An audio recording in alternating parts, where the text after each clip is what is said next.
on this episode of Therapy Bites Art Lab. Hey TBAL Team, thank you for joining us for another fabulous episode of Therapy Bites Art Lab, and that stands for Accurate Realistic Thinking, Life Affirming Beliefs. We have the pleasure of having Mr. Kevin Cahill in the studio today, or as the Art Lab as we call it, and he is the first actual change specialist that I've met. And I've been in the behavioral health field for 38 years, and I'm so excited to have him on. We're going to talk about how to accept, embrace, and adapt to change coming up next. Welcome to Therapy Bites Art Lab, where Dr. Heath and his special guests share real-life stories of helping and healing, fresh from the actual therapy couch, while taking a bite out of common counseling missteps and misconceptions. And now, here's Heath and the TBAL Team.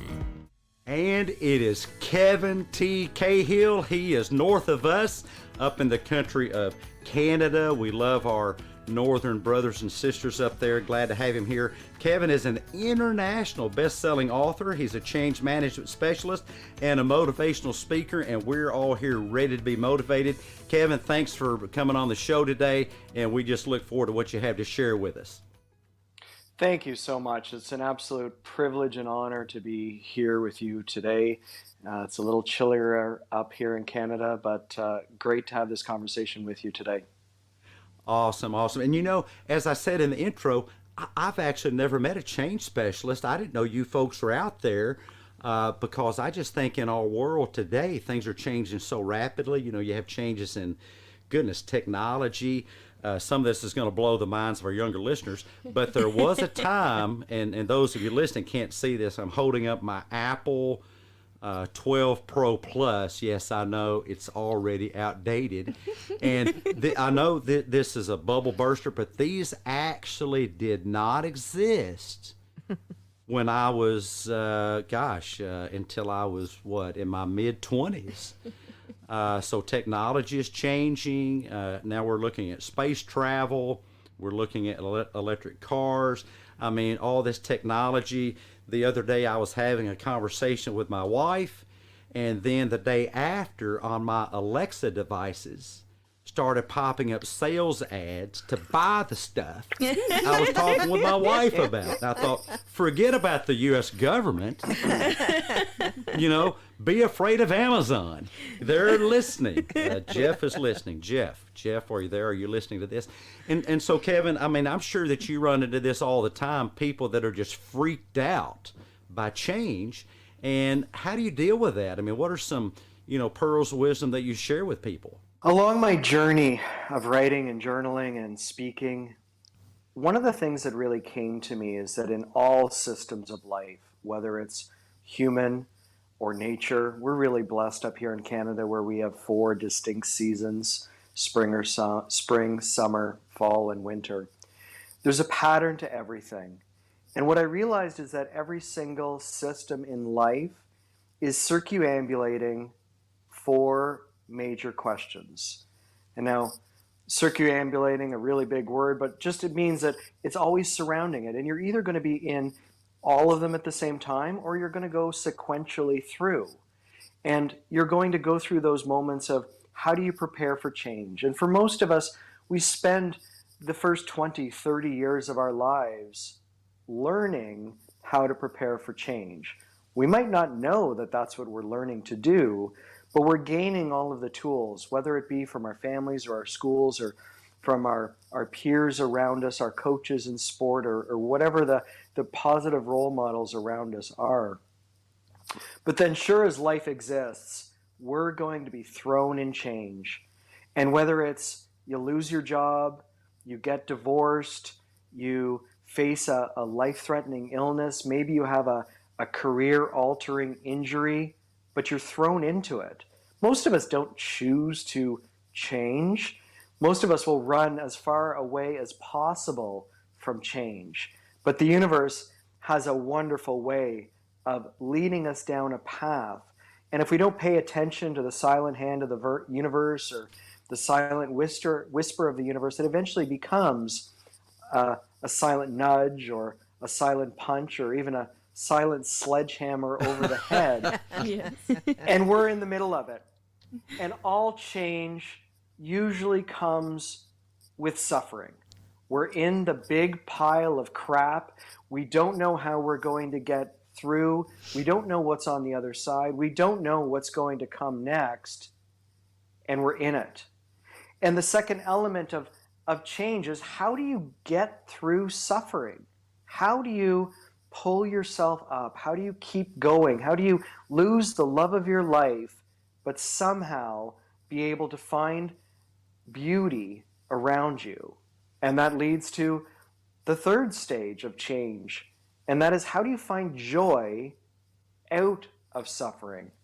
This is one of the things that I think is missed in a lot of psychological text, self-help text, is learning how to say, that was horrible, but it was also amazing. Because if I didn't get fired from my dream job, I wouldn't have found my passion. Or if I didn't get cheated on and dumped, I wouldn't have found this next person. Or if I didn't suffer a brain injury and was left in a bed for 6 months, I wouldn't have appreciated the power of meditation. And it's that power of finding joy in suffering that allows us to move forward. But much like the stages of the seasons, there's still that fourth part. And to me, that is, how do you mature and serve?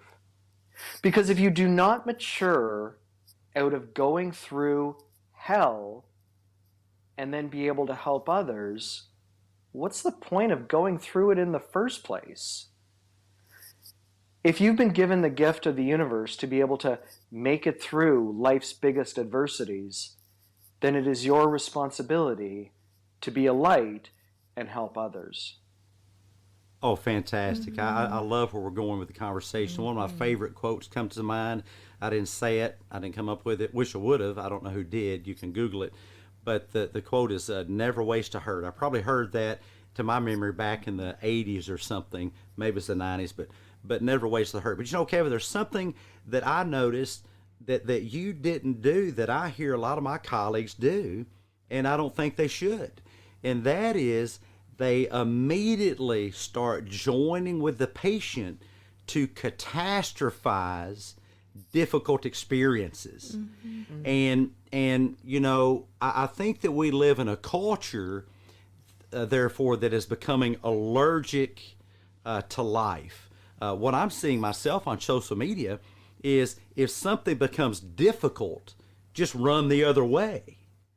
And what we try to teach in the ART lab, Accurate Realistic Thinking and Life Affirming Beliefs, it is a lab. We do train and teach this stuff and study this stuff. Every new patient, every new individual helps us learn more about developing engineering resilience. But what we find people doing, people of our ilk included, is really helping people become less resilient. I mean, there are people in my profession that tell people, if a job gets difficult, quit. If something is difficult for you, get rid of it, run away from it. If there's a difficult relationship, delete that relationship. I mean, it's almost psychologically as if the people's favorite button psychologically in their life is a delete button. Difficult experience, delete. Difficult relationship, delete. Difficult person, delete. And I think our lives become less by all the deleting, not more. What are you seeing out there in your aspect of this this social phenomenon? Well, I think you're 100% correct. And at the end of the day, regardless of the fact that we're in 2022, we are still controlled through evolutionary biology for thousands of years, where our brains, our prehistoric limbic brain, is hardwired to protect us from hurt, but also to protect us from hurtful memories, right? It's a common thing that many survivors of trauma, they'll forget what happened in their traumatic experience because they don't want to relive it. But my father, and my journey really started 2.5 years before I was born, when my father quit drinking. And he joined Alcoholics Anonymous, and he was a prolific speaker for the rest of his life, sharing his message and helping others. And one of his famous sayings, and I live with it to this day, long after he's been gone, is sympathy in the dictionary is between shit and syphilis. And I know from some of your other podcasts, right? Like you put never the R heard rating. it. That's hilarious. Parents, I'm sorry we didn't put the alert, but we're not going to bleep that out. That's good. That's awesome. To carry on from what you were saying is, misery loves company. And it's so easy in our world. And I drew some fire a few years ago by really taking aim at the concept of survivor, because at the end of the day, very few people survive anything. They just get through it, and they get through it until the next thing. But it's so easy to jump into the proverbial shit pile of life with other people. Misery loves company, rather than stand outside of their shit pile and shine a light. And I think this is, in social media, all you have to do is look around, and people will jump on the poor me's or the why me's and they're not really doing anything except enabling that person to stay a victim to their story, rather than help them stand on top of their story and be a victor.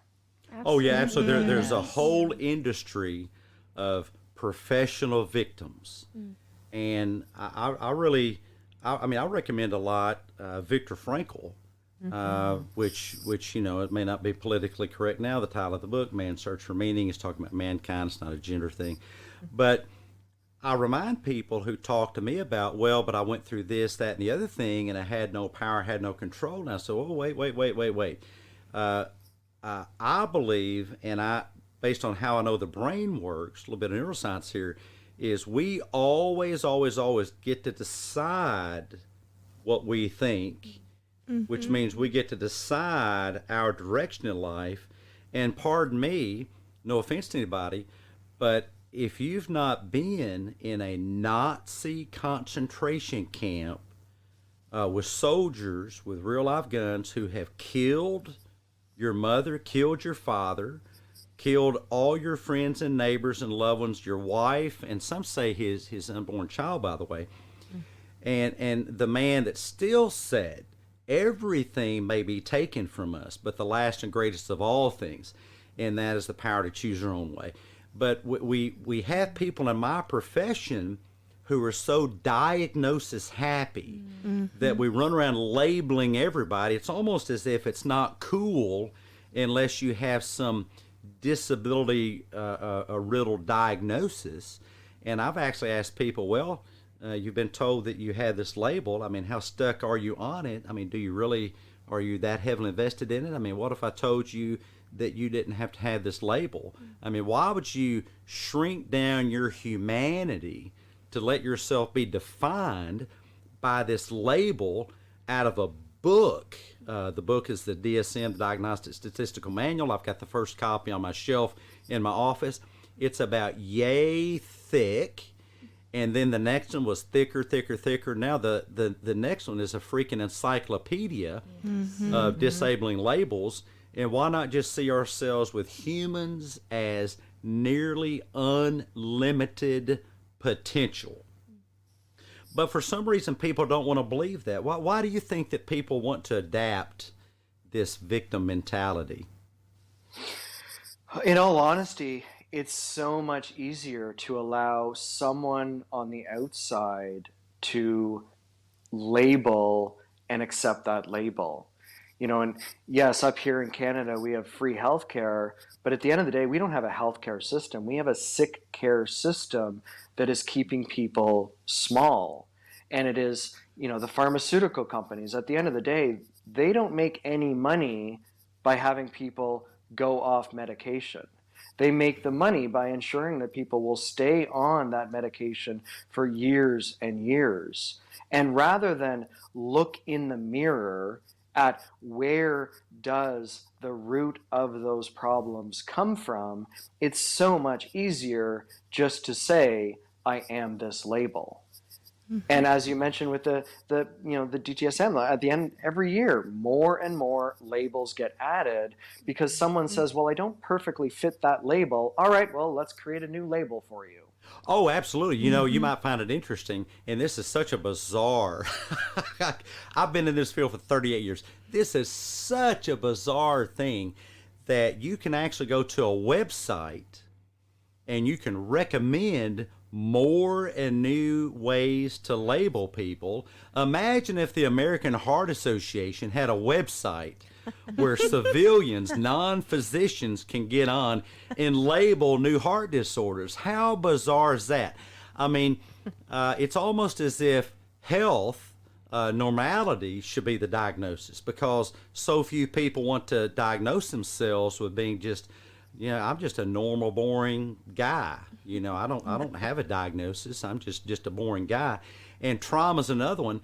It's called semantic creep, actually. And trauma has become so popular that you can't be cool you can't be special unless you have trauma. And we have a meme that says trauma's like chicken. Everything tastes like chicken. Everything becomes a trauma. Now there's trauma because your parents didn't hug you enough, and trauma because you didn't get the toys you wanted for Christmas, and trauma because you were sad a lot as a kid and your parents didn't notice it. And all of a sudden, there is no trauma because everybody has trauma. It's just a labeling frenzy, and there's to your point, there's a lot of money to be made out of making people sick. It's not for nothing, as some New Yorkers would say, that the pharmaceutical industrial complex, what's the acronym there, PIC, is there to pick your pocket. They're not there to make you healthy because, well, how silly would that be? They're here to market their way out of a sale? No, they're here to keep you on the medication merry-go-round. And if that medication doesn't work, we've got another one and another one and another one. And how long are you going to need that? Oh, my goodness, you'll need it for the rest of your life. I often say if you went to a mechanic with a automobile with a mechanical problem, and the mechanic said, well, come back next week or tomorrow, come back tomorrow for your daily dose. QD is every day in medical terminology, QD.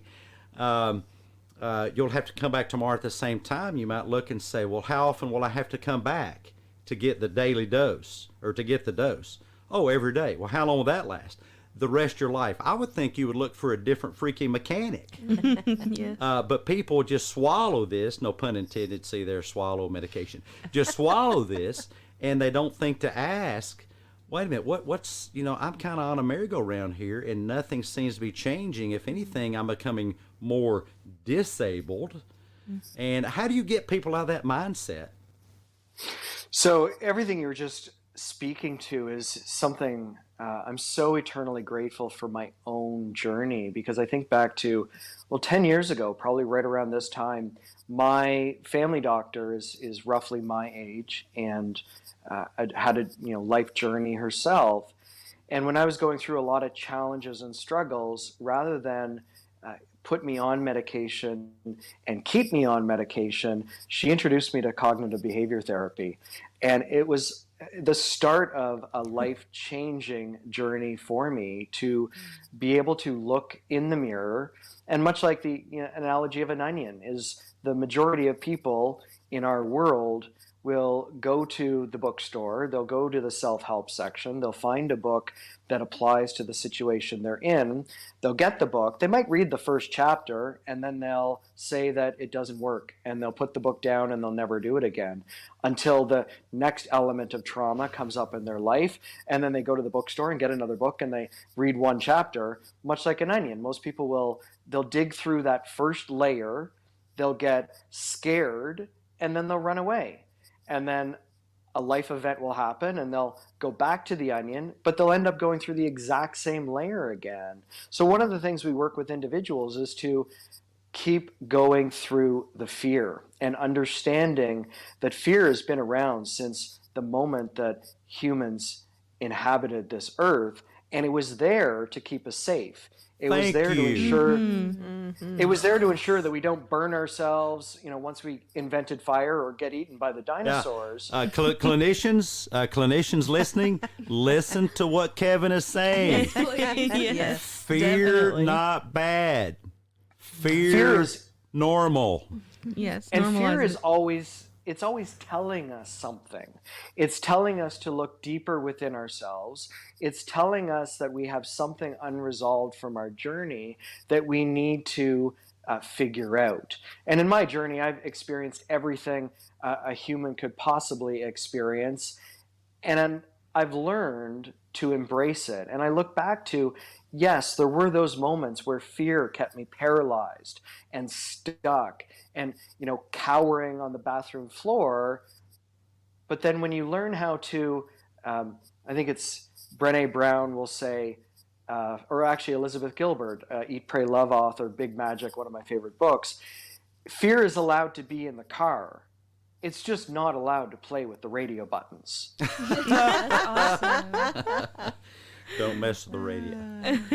Well, and something that I've noticed in working with people, it kind of bouncing off of what you said, Kevin, and also what Doc Heath said about, normalizing all these things is I've had so many people, and I'm guessing everybody in this room has had this too, that will say, I bet you've never met anybody who's had as many troubles as I've had. Yeah, They yes. think there's something abnormal about it, and it's like, no, you seem like a human to me. That you're going through difficult things and that they're happening. That's a pretty normal part of the process. Do you say that? See, I go the other way. Oh, do you? No, I say, you're right. It's just you. I mean, I've done this 38 years. You've got to be the worst case I've ever run into. How did you survive this long? That's just terrible. Let's get to work right away. And Sarah, you're so right, because at the end of the day, adversity, suffering, pain, that's the price of admission for being human. And if you are human, you are going to experience those things. And when people come to me, or even my friends that are close to me, and if they share with me, whatever adversity they're going through, I learned not to show my excitement and say to them, oh my God, it's so amazing that you're going through this right now, because they don't want to hear it. But I now get excited on the inside because I'm so looking forward to seeing what newness is going to be birthed in them as a result of the pain and the adversity and the tears and the suffering, because that is what pushes us to grow. It is the only thing that humans learn from is pain and suffering. It's interesting you should put it that way, and I just love that. Of course, I'm a big word nerd. I have a library. I think I have 6,000 books currently. 1,600 of those are audiobooks, but I love words. And what newness is going to be birthed within us, how beautifully said. And I of course, I'm a male. I don't have that particular ability to give birth, except for big crazy ideas, and some of those come with some birth pains. But nothing like my wife went through birthing our son, who I think she went into labor at about midnight when I was watching Jim Carrey play Andy Kaufman, and I was downstairs, she was upstairs, and I heard the scream, and the rest, they say, is history after goodness. It was much longer for her than me, but a lot of birth pains, and we have a mother sitting across from me, Debbie, was it very, these are the products of her birth pains, Sarah and Heather. And would you say that was a comfortable thing? Oh my gosh. No? No. Not comfortable? Not comfortable. Well, and that's my point, is that it's strange that we humans accept that birth of other humans, unless you're, goodness, even if you have a spinal block, I've heard it's still quite challenging. I wouldn't. It is. I wouldn't know. Even with a spinal block, huh? Yes. Even with the best medicine, it's still painful. But the expectation seems to be in our profession, well, how long is this going to take? Yeah. I'm going to call, I'm not going to name this person out of respect for them, but they run or ran a behavioral health panel that would refer people to me. And this was a conversation from the Twilight Zone when we were asking for more sessions to treat this patient that they'd sent over. And they said this, how much longer is this going to take? Well, my goodness, I don't know. I mean, if you're an OBGYN, how much longer is it going to take to pop that baby out? Well, crap, they don't know. It's a process. But here's what this person said to me. Well, I've just been to a seminar. Some of the worst ideas I've ever heard are preceded by the statement, well, I've just been to a seminar. Well, good for you. At the seminar, they heard that there's a movement in mental health for single session treatment. Oh my gosh. Now, I would like to say, and this was a woman I was talking to, Wow. and no disrespect to her, I'm not trying to be discourteous, but this is to make a point people can listen to. Try that out with the birth process. Yeah. Let's just get this baby out, and I don't know what. What's a typical session? 50 minutes? Yeah. Your birth process is now 50 minutes. Oh my goodness. Yeah, let's give that. But see, Snatch it out, people get to it. people think that they can live with the kind of mental narratives, psychological frameworks that they live with for decades, and then they come to Doc Heath, who I don't have one handy. I do have this. This is a spoon, but let's pretend it's a magic wand. That this magical wand spoon can be waved over them. And they pay their copay, I wave the magical spoon wand, and they are healed. Hallelujah. But gosh, what? There must be something in the water or something in what they're smoking, because I've never, and I've seen this happen 30 years, I've never seen that happen. What about what you do with folks, Kevin? That's kind of a process, I would guess. And I say it to everyone I have a conversation with, regardless of your age, if it's taken you 45 years to get to this point of trauma and pain and fear and suppressing and pushing it down, it's probably going to take 45 years for you to unpack it and be able to find some joy and some freedom from, for the life that you're supposed to be leading. But it's so true, we live in this quicker, stronger, faster society where we just expect that we can go to the convenience store and buy happiness, buy joy, and we're going to be fine. And we're bombarded with these messages constantly from fire hose of social media and from TV that, all you have to do is buy this product or get this cream or, play this video game or watch this TV show. And that's what we really live in right now, is a massively addicted society. And whether you're addicted to alcohol or drugs or shopping or working or video games or sex or smoking, it doesn't really matter what the vice is, but that's what we have all around us as individuals that are choosing various addictions to run away from their pain and run away from their trauma because it's just easier.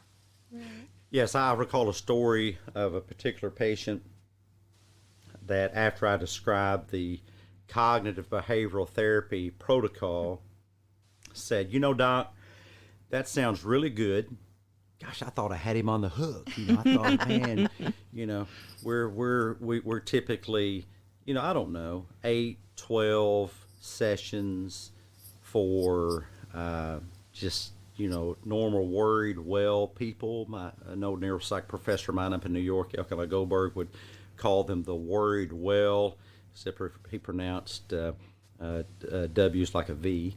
And then more complex things, you're looking at maybe, you don't have to live with me for the rest of your life, but you're looking at, I don't know, 6 months, 9 months. I've had patients for years at a time and some that would come and go. But this young man said to me, "Doc, that sounds all great. I think I'd rather just take a pill." Mm-hmm. And that's, we live in such a, just a Burger King mentality, come here, have it your way. SpongeBob mentality, 15-minute cures, that is just so very, very sabotaging. Nothing worthwhile in life happens at the speed of sound or light. Nothing worthwhile in life happens right away. You really have to buckle in. It's like we have a society that just desires that instant gratification constantly. Of course. That's the whole point of video games is oh, shiny, shiny. The flashing lights and everything. And we need to start teaching young people that success is a pathway full of pebbles in your shoe.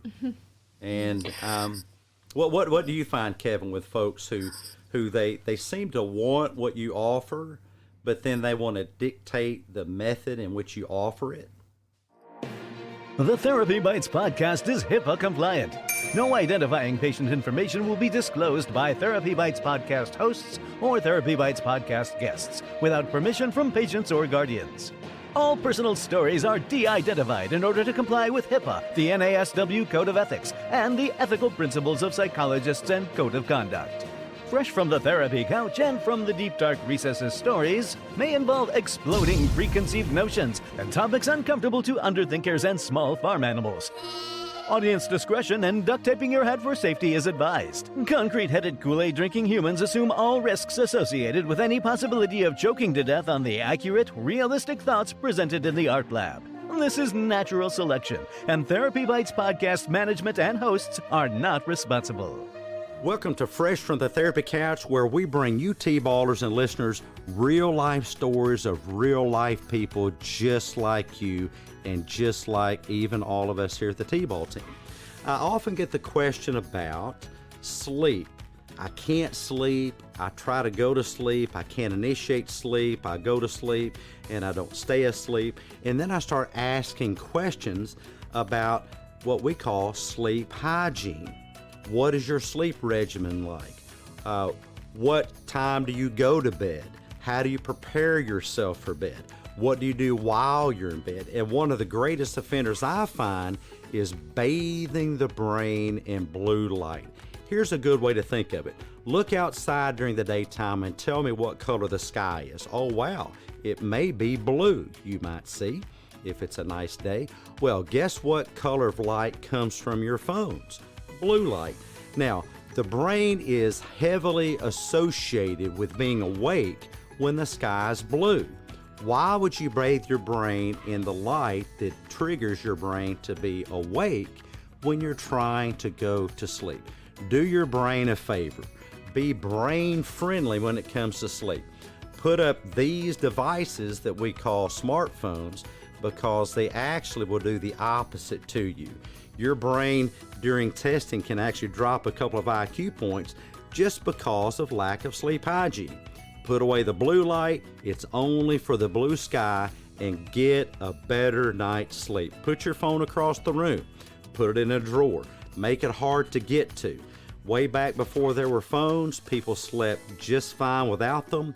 You can train your brain to sleep just fine without them too. Turn off the TV screens, turn off the laptops, turn off the smart pads.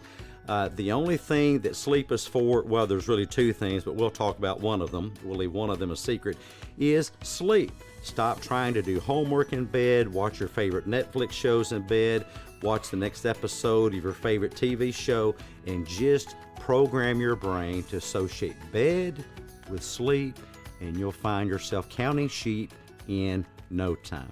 Now back to today's episode.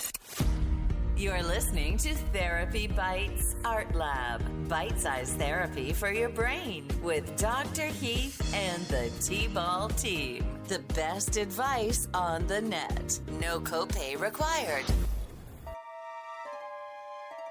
You're slipping beneath the cushions of your bobble-headed psychotherapist's couch, leaving behind empty, echoing, cushy, comforting, pseudo-psychological claptrap, moving into a deeper dimension of your own mind, where distorted thinking, hurting, hopelessness, and regret evaporate into clarity, healing, renewed hope, and newfound resilience. That's the podcast sign up ahead. Your next stop, Therapy Bites Psych Secrets. Hey, T-Ballers. Thanks for taking this break from the episode. We'll be right back after this. You know, in the DSM, in its sixth revision now, the DSM-5 TR, back when we first started off, it was the size of a pamphlet. Now it's the size of a small set of encyclopedias. But in that book, it talks about mood disorders. I disagree. I think it's time for my field of psychology to wake up, smell the coffee, accept real life, and realize that moods cannot be disordered, though thinking can be. Stop trying to change your mood and start trying to change your thinking. Your life will be better because of it, and that's your psych secret for today.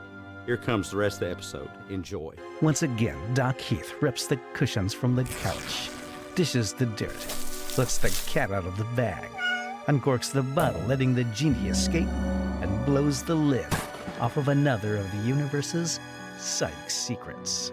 Here's Heath and the T-Ball Team. Well, and I think one to piggyback what you were just speaking of is I firmly do believe that every single person we interact with, every single person we meet, every single person we have a relationship with, every single person that we work for or work with, they are our teacher. And the universe is a fabulous trickster and a jokester, is that we are constantly, people are going to be constantly put in our path to test us and to challenge us and to encourage us to grow and to become more mature, more compassionate, more empathetic. And it's much like, you know, the Wizard of Oz. Dorothy went on her own journey where she met the most broken parts of herself in the Scarecrow, the Tin Man, and the Cowardly Lion, to then be able to, in essence, go through the dark night of the soul and the biggest trial of her journey when she fell asleep in that meadow. And isn't that such a great metaphor for life? Most of us are just walking around asleep, to then get to the end of the journey where she learned so much about herself, to then realize it was all an illusion. And she, as that witch said, she had the power to go home all the time. She just didn't know she had the power to go home.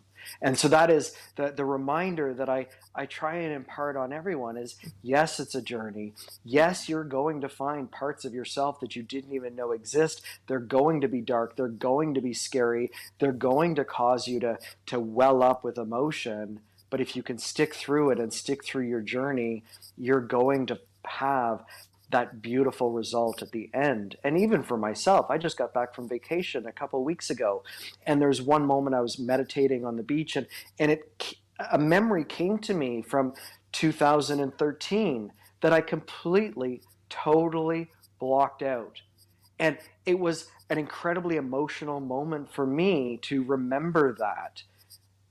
And that is that journey of life, is we just have to keep unwrapping the onion and going deeper and deeper into ourselves until we get to that point where we find ourselves. You know, I think that's an excellent point because, and by the way, not to get too personal here, brother, but when you were talking about Dorothy, the Wizard of Oz, you just gave me my fuzzy wuzzy for the day. It started at the top of my head. It traveled through my spine down to my toes, and that was just awesome. That's I think universal. It's a universal whisper, because I got it when you were talking about Viktor Frankl, one of my favorite books. And I always say those are those moments where the divine is guiding us that you're on the right path. And we're going to have to get to that in our episode. We sure do, the divine and the spiritual. But I think that that we really don't know what we know. There's a thing in psychology called blind sight, that we really don't know what we know. And I think that's the value of what we do as clinicians, and the value of what you do as a life coach, a consultant, a trainer, is it's not that we bring all this guru level knowledge to the table. Sure, we bring some, as I said, I have lots of books, lots of degrees, but we're really there to help you listeners and viewers on our YouTube channel discover things about yourself that you may not even be aware of. Mm-hmm. I find that people routinely underthink about themselves and their value and their potential and their place in the universe. And I tell people, we're in Arkansas, and it's a big duck hunting state, not too far from here, Stuttgart. That's not in Germany. I had an old graduate school professor pronounce it Stuttgart. No. That's in Germany. We pronounce it Stuttgart, and that's the duck hunting capital of the world. What you do for a living, Kevin, and what we do, we're kind of duck guides. We're not here to, quote, shoot your ducks for you. We're just a duck guide, And but let's talk about spirituality, because I know that's something that's important to you. It's certainly something important to us. But how can we integrate that into this discussion? Off camera at the start of the podcast, we were talking. It's such a loaded word, and what I've come to realize is that everyone has their traumatic past with religion and spirituality, and regardless of what the story is behind, we put so many labels on what religion is and what spirituality is, and media will talk, religious wars and religious battles. And how it came for myself is I was born and raised Roman Catholic, and like all good Catholics, I fell away from the church in my early teens. And it was when my father was diagnosed with cancer that we lived 5-hour drive away from each other, and I thought my dad was a religious person. And so I undertook to read the Bible cover to cover for that first year, because I thought it would give me something to talk about with my father over the phone while he was going through cancer treatment. And every day I would read a passage, and it would make me happy, it would make me sad, it would make me frustrated. It brought up a whole range of emotions. But in that whole period of time, I realized that my father wasn't religious. My father was spiritual. He believed in a higher power. He believed that there was something else guiding us. And religion was his community. Religion was the way he connected with other people around him. And I thought that was really interesting. So I then undertook to read almost every single spiritual text on earth, to realize that at the end of the day, they all say the same thing in different words. They all have a greater connection to something around us. And what I've learned in my own journey is that when you can step out of yourself and hand the power over and get out of your way, life becomes a lot easier. And unfortunately for myself, it took me a lot of falling down, a lot of pain, a lot of suffering. And it was a moment, it was actually 7 years ago on Friday, where I was in an oncologist's office myself, and the oncologist said, "You have cancer." And in that moment, I just looked up to the heavens and I said, "I've got it. I understand. I'm listening. I surrender." And that to me is spirituality. It's not, going to a building 7 days a week and saying the same thing over and over, or writing a big check. It's that inner conversation I have with whatever an individual wants to call it, whether it's God or nature or the universe. To me, they're all interchangeable. And ever since that one moment of getting out of my own way and handing the power over to be guided, life has become a lot simpler. I completely agree. I like to think of religion is mechanics. There's nothing wrong with mechanics. I call myself the neuromechanic. I'm all about the fiddle faddling of the neurons, neuropsychology, neuroscience. There's nothing wrong with mechanics. Religion is mechanics. Spirituality is about meaning. Religion is mechanics. Spirituality is meaning, and that can go very, very, very deep. And your spirituality can be very, very different than mine. Because I have Christians come and tell me, and sometimes folks of many other faiths, Islam, and I will ask them, what's your purpose in this religion or this lifestyle that you've chosen? And they always talk about mechanics. They talk about doing good. They talk about tithing, showing up every time the doors of the church or the tabernacle or the mosque are open or whatever. But that's all mechanics.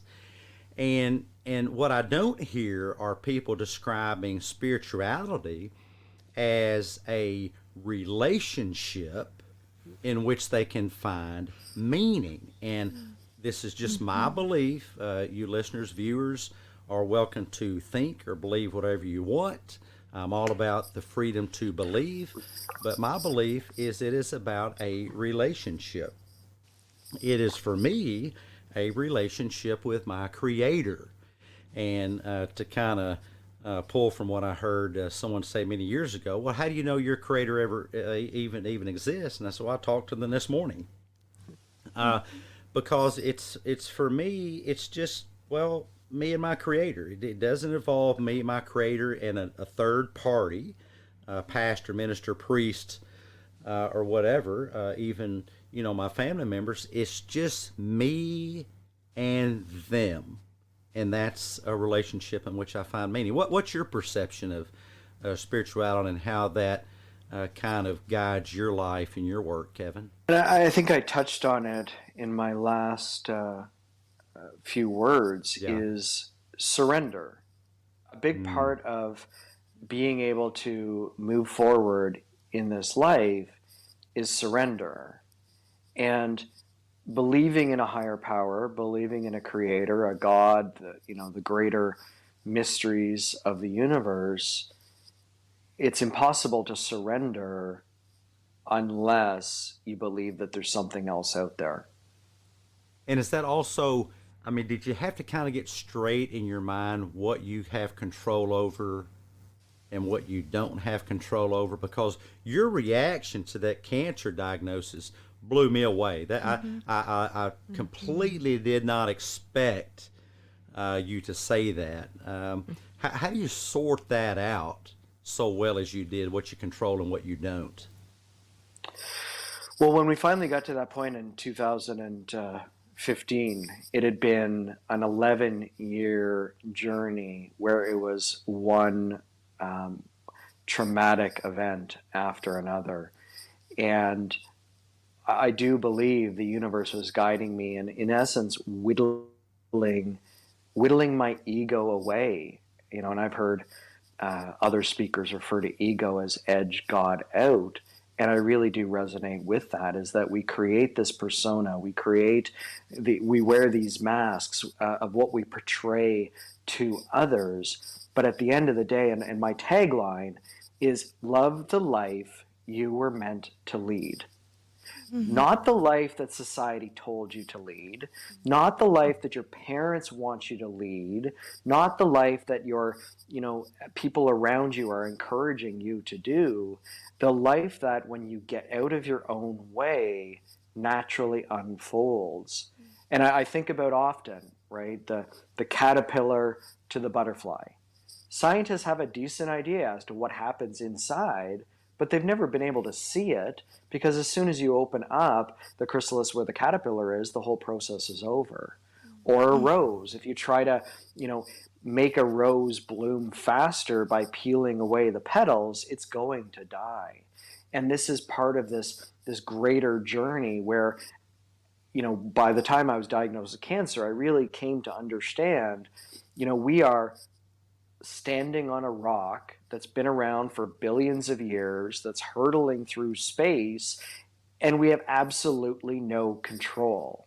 Or to make it a bit more real, is if you're sitting on a plane and you're sitting in seat 37C, you have zero control over what's going to be happening in the cockpit. You have to breathe, trust, and let go. And I just don't think without a spiritual belief that you're able to let go and surrender and let happen whatever will happen. Fantastic. That's such great wisdom. Something that I've noticed as we've been talking, is when we're talking about suffering, and this is more of a statement than necessarily a question, but when we're talking about suffering, I think a lot of people have a hard time kind of finding their own meaning or purpose in what happens. And I'll tell a bit of a comical story to get my point across. Now, my husband came home one day and he was being a booger. Don't come at him for this. He was being a goober head. And he was like, I was talking to the guys today, and we determined that, and I'm going to be the shock jock for once instead of Dr. Heath. He said, we determined that getting kicked in the nuts is worse than having a child. And I was like, okay, well, how did you determine that? He said, well, you see women having multiple children. You don't see guys going up to other guys and saying, please kick me in the nuts. And I said, okay, sweetheart, here's what you're missing on. You're missing out on the purpose. So when a woman goes through childbirth, and here's where I'm going to get serious. Wow. When a woman goes through childbirth, the whole purpose that she goes through that pain and suffering is because she's thinking about the joy of the little bundle of life that she's going to bring into the world. That's her whole focus. It's not about, oh my gosh, I'm going to have to go through so much pain to get there. The focus is on, I get to bring a life into the world. Your husband, does he have a head injury? He was, like I said, he was being a goober. Did you give him a head injury after this conversation? Bless his heart. I thought Wow. about testing out his theory, though. No, I'm just kidding. Yeah. Ignorance is not always bliss. Yes, but no. But just kind of going back to, you have to kind of find purpose and meaning in the suffering that you experience. And it might not just pop up. You might have to find it for yourself. Mm-hmm. Wow. Interesting. And I feel like what you just said could be a whole other podcast. But there's a challenge, and I find that, and again, in this broken world we're living in, when individuals have gaping holes within themselves, whether it is, they will go out and be in a relationship for all the wrong reasons, or, and I see this in my own work, a lot of individuals will, they'll say, if I just have a child, my life will be complete. Mm-hmm. And so that becomes another challenge is, yes, they are going through the suffering for a purpose, but not always is the purpose going to be linked to joy. Right. Mm. And I find that also, Kevin, is that people really lack in general a ability to be in the present. Mm-hmm. And find value in the present. And one of the things I find with change is really not so much change, but people wanting things to be different. Mm-hmm. It's here's something I did prefer. How quickly can I change it Right. to the next thing, which may be the more preferred thing? Mm-hmm. And I often use the analogy. Imagine you had your own book of life, and that book had I don't know. Pick a number, 36,000 pages in it, but this page was an experience you didn't prefer and you ripped it out. Well, then your brain, the way it's engineered, would go to the next least preferred experience, and if you could rip that out, you would go to the next, and the next, and the next, and the next, and finally, your book would be a pamphlet, and you would live a pamphlet-thick life, which really isn't much of a life anyway. And one of my colleagues, a wonderful, wonderful psychologist and also Buddhist monk, by the way, Dr. David Zuniga, I stole this from him, but I am giving him credit, so I won't have to send him a nickel in the mail. is that if you keep missing the moments of your life, all of a sudden you've missed the whole day. And if you keep missing them, then eventually you will have missed your own life. And so at those moments which are non-preferred, I think the best thing you can do is dig down deep and find value and meaning in those moments, and not waste those moments trying to change to the next moment. Because in life, all we have are moments. 100%. And I find that the majority of individuals are either angry about the past or scared about the future. And we're missing out on that individual moment that's right here. The past is gone. You can't do anything about it. The future's not promised to us. We have no idea what that's going to play out. But we're living in a world that is telling us to suppress those emotions rather than actually deal with them and come back into that present moment. Yeah, and instead of embracing them and seeing emotions as a normal part of life. And I know parents that they will miss the childhood of their kids' entire childhood. They'll miss the entire childhood of their children because they're just looking for the next moment. Just, I've got to get to the next thing. I've got to get dinner made, and then I've got to get the bills paid, and then I've got to get their teeth brushed, and then I've got to get them to bed, and then I've got to get to sleep myself, and then I've got to get the next day. And they are forever missing those moments, and then one of these days you'll just be dead. And you will have missed all of that. And if the listeners, the viewers, take nothing else away today, is that instead of viewing change as a catastrophe, view it as a fresh opportunity. And Kevin, if you would share with us some top tips. What are some pro tips on how people can put some shoe leather on that and start right away? I mean, as soon as this episode is over and people are done listening and watching, what can they go out today and start doing that makes a difference in their lives? The number one thing that anyone can do, wherever they are, whatever their background, their education, the experience that they're dealing with, is find the silence and ask themselves, what is this moment trying to teach me? And to sit with that question, and maybe ask that question 2 or 3 times of yourself. Because once you dig down and get the answer of what is this moment trying to teach me, then real freedom, joy will start to show up. Amazing. Hey, there's those fuzzy wuzzies again. Yes. They're back. They're back. That is such marvelous wisdom. You folks listening, please don't miss that. Write that down. Don't do it while you're driving, by the way.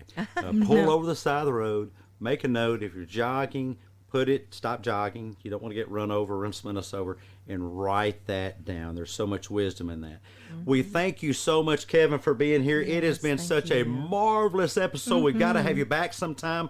Tell us, how can people get in touch with you? We'll put your contact stuff in the show notes, but tell us about how you work with people and you prefer for them to reach out to you. My website is Kevin T, as in Thomas, CAHILL.com. The T between my first name and my last name is significant for my own journey, as my father's first name was the same initial.